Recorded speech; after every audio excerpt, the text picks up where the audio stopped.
Peter Paul റൂബെൻസ് 17-ാം നൂറ്റാണ്ടിലെ പ്രമുഖ Dutch ചിത്രകാരനായിരുന്നു Peter Paul റൂബെൻസ്.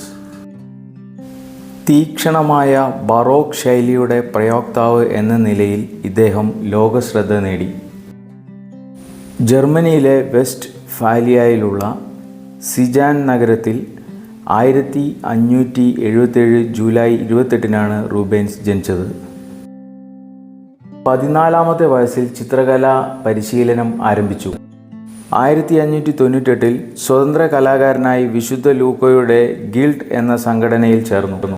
കുരിശിൻ്റെ ഉദ്ധാരണം, കുരിശവരോഹണം തുടങ്ങിയ ആൾത്താര കലാസൃഷ്ടികൾ അദ്ദേഹത്തിന് ഒന്നാംകിട ചിത്രകാരൻ എന്ന പേര് നേടിക്കൊടുത്തു.